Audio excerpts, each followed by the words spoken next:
আসসালামু আলাইকুম, স্বাগতম নিউজ দর্পণ সংবাদে। আমি মোহাম্মদ জাকারিয়া আজকের সব আন্তর্জাতিক খবর নিয়ে হাজির হয়েছি।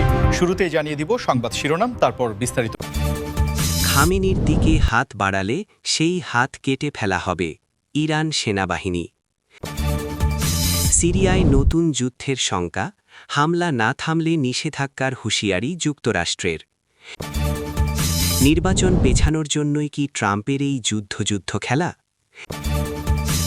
গ্রিনল্যান্ডে সেনা পাঠাচ্ছে আমেরিকা, ডেনমার্কও বাড়াল মোতায়েন, যুদ্ধের আশঙ্কা। এবার ফাঁস হল ইরান ইসরায়েল যুদ্ধে যুক্তরাষ্ট্রের ক্ষতির পরিমাণ। আসসালামু আলাইকুম, স্বাগতম জানাচ্ছি নিউজ দর্পণ সংবাদে। আমি মোহাম্মদ জাকারিয়া। এতক্ষণ শুনছিলেন সংবাদ শিরোনাম, এবার বিস্তারিত। এই বিষয়ে আপনার মতামত কমেন্টে জানান এবং যুদ্ধের সব আপডেট আগে পেতে চ্যানেলটি সাবস্ক্রাইব করে যাবেন। আন্তর্জাতিক ভূ-রাজনীতির প্রেক্ষাপটে মধ্যপ্রাচ্যের উত্তেজনা যেন থামছেই না, বরং দিন দিন তা এক নতুন এবং ভয়াবহ রূপ নিচ্ছে, যার সর্বশেষ নজির দেখা গেল ইরান সেনাবাহিনীর সাম্প্রতিক একটি কড়া হুঁশিয়ারিতে, যেখানে দেশটির শীর্ষ নেতৃত্ব এবং সার্বভৌমত্ব রক্ষার প্রশ্নে তারা বিন্দু মাত্র ছাড় দিতে নারাজ।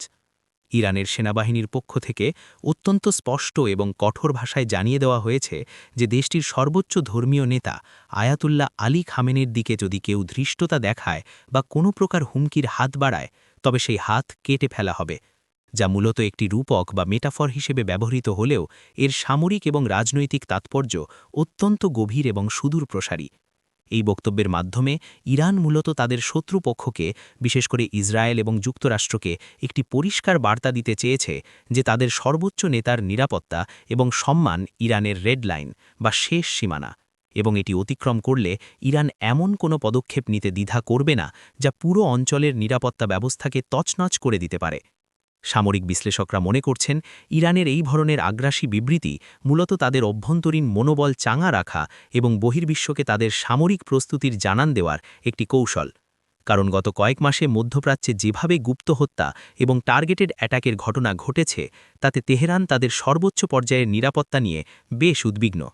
ইরানের সেনাবাহিনীর এই হুঁশিয়ারির পেছনে আরও একটি বড় কারণ হল সাম্প্রতিক সময়ে পশ্চিমা বিশ্বের বিভিন্ন গণমাধ্যমে ইরানের অভ্যন্তরীণ রাজনীতি এবং নেতৃত্বের পরিবর্তন নিয়ে নানামুখী জল্পনা-কল্পনা, যা তেহরানকে অস্বস্তিতে ফেলেছে। তাছাড়া ইরান তাদের মিসাইল এবং ড্রোন কর্মসূচির মাধ্যমে নিজেদের যে সামরিক সক্ষমতা অর্জন করেছে, তার উপর ভিত্তি করেই তারা এমন কঠোর শব্দচয়ন করতে পারছে বলে মনে করছেন প্রতিরক্ষা বিশেষজ্ঞরা। আপনারা যারা নিয়মিত আমাদের ভিডিও দেখেন তারা জানেন যে ইরান সবসময়ই তাদের প্রক্সি বাহিনী এবং নিজস্ব সামরিক শক্তির সমন্বয়ে একটি ডিটারেন্স বা প্রতিরোধ ব্যবস্থা গড়ে তোলার চেষ্টা করে, আর খামেনির বিষয়ে এই বক্তব্য সেই প্রতিরোধ কৌশলেরই একটি অংশ।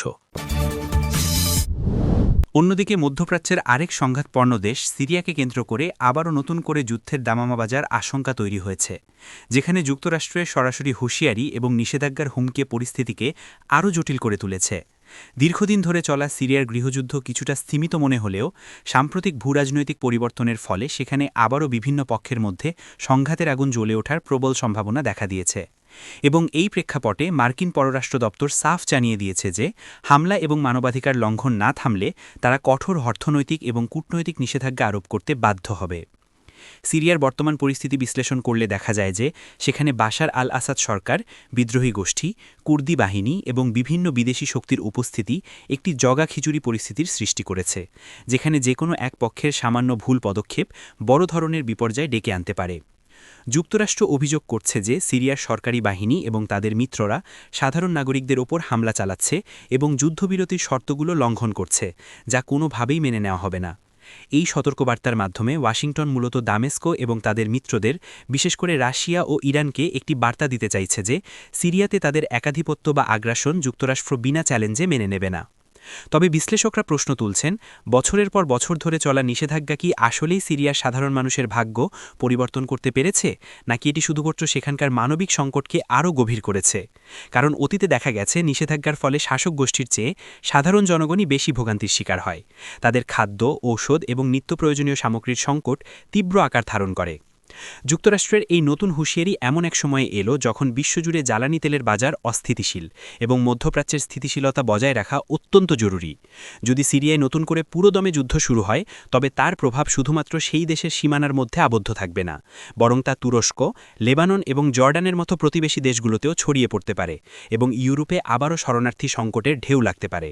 দর্শক, আপনারা কি মনে করেন, যুক্তরাষ্ট্রের এই নিষেধাজ্ঞার হুমকি সিরিয়ায় শান্তি ফিরিয়ে আনতে কার্যকর ভূমিকা রাখবে, নাকি এটি পরিস্থিতিকে আরও উস্কে দেবে? আপনাদের মতামত আমাদের জন্য খুবই গুরুত্বপূর্ণ, তাই ভিডিওটিতে একটি লাইক দিয়ে কমেন্ট সেকশনে আলোচনায় অংশ নিন। এবার দৃষ্টি ফেরানো যাক মার্কিন রাজনীতির অন্দরমহলে, যেখানে আসন্ন নির্বাচন এবং ডোনাল্ড ট্রাম্পের পররাষ্ট্র নীতি নিয়ে চলছে তুমুল বিতর্ক এবং সমালোচকদের অনেকেই প্রশ্ন তুলছেন যে নির্বাচন পেছানো বা ভোটারদের মনোযোগ সরানোর জন্যই কি ট্রাম্প শিবিরের এই কথিত যুদ্ধ খেলা? আমেরিকার ইতিহাসে দেখা গেছে, যখনই কোনো প্রেসিডেন্ট নির্বাচনের আগে অভ্যন্তরীণ জনপ্রিয়তায় ভাটা পড়ে বা কঠিন চ্যালেঞ্জের মুখে পড়েন, তখন তারা পররাষ্ট্রনীতিতে আগ্রাসী মনোভাব দেখান বা কোনো আন্তর্জাতিক সংঘাতকে সামনে নিয়ে আসেন, যাকে রাষ্ট্রবিজ্ঞানের ভাষায় rally round the flag effect বলা হয়। ট্রাম্পের সাম্প্রতিক কিছু বক্তব্য এবং পদক্ষেপ, বিশেষ করে ইরান এবং মধ্যপ্রাচ্য নিয়ে তার দলের কঠোর অবস্থান, অনেককেই ভাবতে বাধ্য করছে যে এটি কি শুধুই জাতীয় নিরাপত্তা রক্ষার স্বার্থে, নাকি এর পেছনে রয়েছে সূক্ষ্ম কোনো নির্বাচনী কৌশল। সমালোচকরা বলছেন, দেশের অর্থনীতি, মুদ্রাস্ফীতি এবং সামাজিক বিভাজন নিয়ে যখন ভোটারদের মধ্যে অসন্তোষ বাড়ছে, তখন একটি যুদ্ধাবস্থা বা জাতীয় সংকট তৈরি করতে পারলে তা বর্তমান বা সম্ভাব্য প্রশাসনের জন্য সুবিধাজনক হতে পারে, কারণ যুদ্ধের সময় সাধারণত জনগণ নেতৃত্বের পরিবর্তন চায় না। তবে ট্রাম্পের সমর্থকরা এই দাবিকে সম্পূর্ণ ভিত্তিহীন বলে উড়িয়ে দিচ্ছেন। তাদের মতে, ট্রাম্প যা করছেন তা আমেরিকার হারানো গৌরব ফিরিয়ে আনা এবং বিশ্ব মঞ্চে আমেরিকার শক্তি প্রদর্শনের অংশ, যা তার আমেরিকা ফার্স্ট নীতির সাথে সামঞ্জস্যপূর্ণ।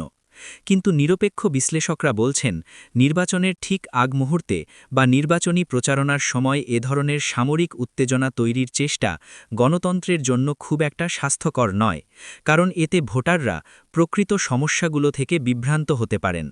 এছাড়া যদি সত্যি কোনো সংঘাত শুরু হয়, তবে তার অর্থনৈতিক দায়ভার শেষ পর্যন্ত আমেরিকার করদাতাদেরই বহন করতে হবে, যা এমনিতেই ধুঁকতে থাকা অর্থনীতির জন্য বড় আঘাত হতে পারে। বিষয়টি নিয়ে সোশ্যাল মিডিয়া এবং মেইনস্ট্রিম মিডিয়ায় ঝড় উঠছে, যেখানে এক পক্ষ ট্রাম্পকে যুদ্ধবাজ হিসেবে চিত্রিত করছে এবং অন্য পক্ষ তাকে শান্তির জন্য শক্তি প্রদর্শনকারী নেতা হিসেবে দেখছে। নির্বাচনের তারিখ পেছানোর কোনো সাংবিধানিক সুযোগ খুব একটা নেই আমেরিকায়, কিন্তু একটি জরুরি অবস্থা বা যুদ্ধ পরিস্থিতি নিঃসন্দেহে নির্বাচনের গতিপথ এবং ভোটারদের মানসিকতাকে প্রভাবিত করতে পারে। এই রাজনৈতিক দাবা খেলায় শেষ পর্যন্ত কারা লাভবান হবে তার সময় বলে দেবে, কিন্তু সাধারণ মানুষ হিসাবে আমাদের সতর্ক থাকা প্রয়োজন যে রাজনীতিকরা তাদের ক্ষমতার স্বার্থে কিভাবে বৈশ্বিক শান্তিকে বাজি ধরেন। আপনি কি মনে করেন, রাজনৈতিক ফায়দা লোটার জন্য যুদ্ধের জুজু দেখানো নৈতিক? আমাদের চ্যানেলটি সাবস্ক্রাইব করে বেল আইকনটি চেপে রাখুন, যাতে এই ধরনের গভীর বিশ্লেষণমূলক খবর আপনারা মিস না করেন। বিশ্ব মানচিত্রের উত্তর মেরুর দিকে তাকালে আমরা দেখতে পাই এক নতুন এবং ঠান্ডা যুদ্ধের পদধ্বনি, কারণ গ্রিনল্যান্ডে সেনা পাঠানোর সিদ্ধান্ত নিয়েছে আমেরিকা এবং তাদের সাথে তাল মিলিয়ে ডেনমার্কও সেখানে সামরিক উপস্থিতি বাড়ানোর ঘোষণা দিয়েছে, যা আর্কটিক অঞ্চলে যুদ্ধের আশঙ্কা বহু গুণ বাড়িয়ে দিয়েছে। গ্রিনল্যান্ড, যা মূলত বরফে ঢাকা একটি বিশাল ভূখণ্ড, হঠাৎ করে কেন পরাশক্তিগুলোর আকর্ষণের কেন্দ্রবিন্দুতে পরিণত হলো তা নিয়ে অনেকের মনেই প্রশ্ন জাগতে পারে। এর মূল কারণ হল জলবায়ু পরিবর্তনের ফলে বরফ গলে নতুন সমুদ্রপথ উন্মুক্ত হওয়া এবং সেখানে লুকিয়ে থাকা বিপুল প্রাকৃতিক সম্পদ। আমেরিকা দীর্ঘদিন ধরেই আর্কটিক অঞ্চলে রাশিয়ার আধিপত্য নিয়ে চিন্তিত ছিল, কারণ রাশিয়া সেখানে তাদের সামরিক ঘাঁটিগুলো আধুনিকায়ন করেছে এবং নতুন আইস ব্রেকার জাহাজ নামিয়েছে। এই পরিস্থিতিতে ওয়াশিংটন মনে করছে, গ্রিনল্যান্ডে যদি তাদের শক্তিশালী সামরিক উপস্থিতি না থাকে, তবে ভবিষ্যতে আটলান্টিক মহাসাগর এবং উত্তর মেরুর নিয়ন্ত্রণ তাদের হাতছাড়া হয়ে যেতে পারে। ডেনমার্ক, যাদের অধীনে গ্রিনল্যান্ড একটি স্বায়ত্তশাসিত অঞ্চল, তারাও আমেরিকার এই উদ্যোগে সায় দিয়েছে এবং নিজেদের নিরাপত্তা নিশ্চিত করতে সেখানে সেনা মোতায়েন বাড়াচ্ছে। এই ঘটনাকে বিশ্লেষকরা আর্কটিক কোল্ড ওয়ার বা মেরু অঞ্চলের স্নায়ুযুদ্ধ হিসেবে অভিহিত করছেন, কারণ চীনও নিজেকে নিয়ার আর্কটিক স্টেট বা আর্কটিকের নিকটবর্তী রাষ্ট্র হিসেবে দাবি করে এই অঞ্চলে প্রভাব বিস্তারের চেষ্টা করছে। গ্রিনল্যান্ডে আমেরিকার থুল বিমান ঘাঁটি আগে থেকেই ছিল, কিন্তু এখন সেখানে নতুন করে সেনা ও সরঞ্জাম পাঠানো মানে হল তারা রাশিয়ার যে কোনো সম্ভাব্য আগ্রাসন বা মিসাইল হামলার জবাব দিতে প্রস্তুত হচ্ছে। এই সামরিকীকরণের ফলে পরিবেশবাদীরাও বেশ উদ্বিগ্ন, কারণ আর্কটিকের স্পর্শকাতর পরিবেশ এমনিতেই হুমকির মুখে। তার উপর যদি সেখানে সামরিক মহড়া এবং ভারী যন্ত্রপাতির আনাগোনা বাড়ে, তবে তা সেখানকার বাস্তুতন্ত্রের জন্য বিপর্যয় ডেকে আনতে পারে। তবুও কৌশলগত কারণে গ্রিনল্যান্ড এখন আর শুধু বরফের দেশ নয়, বরং এটি হয়ে উঠছে বিশ্ব রাজনীতির এক নতুন দাবার বোর্ড। আমেরিকা এবং ডেনমার্কের এই যৌথ উদ্যোগ কি রাশিয়াকে কোণঠাসা করতে পারবে, নাকি এটি আর্কটিক অঞ্চলে নতুন কোনো সংঘাতের সূচনা করবে? এই বিষয়ে আপনাদের কৌতূহল থাকলে কমেন্টে জানান, আমরা ভবিষ্যতে এ নিয়ে আরও বিস্তারিত ভিডিও তৈরি করব। সবশেষে মধ্যপ্রাচ্যের সংঘাত নিয়ে একটি চাঞ্চল্যকর তথ্য সামনে এসেছে, যেখানে ফাঁস হয়েছে ইরান ও ইসরায়েলের ছায়াযুদ্ধে আমেরিকার আর্থিক ও কৌশলগত ক্ষতির প্রকৃত পরিমাণ, যা শুনলে যে কোনো সাধারণ নাগরিকের চোখ কপালে উঠতে বাধ্য।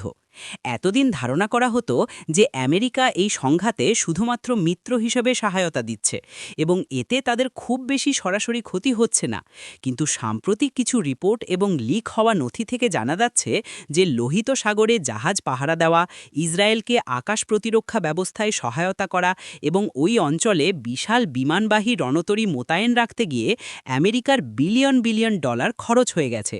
পেন্টাগনের বাজেটের একটি বিশাল অংশ এখন এই অঘোষিত যুদ্ধের পেছনে ব্যয় হচ্ছে, যার মধ্যে রয়েছে ইন্টারসেপ্টর মিসাইলগুলোর আকাশচুম্বী দাম, যা এক একটি ছুড়তে কয়েক মিলিয়ন ডলার খরচ হয়।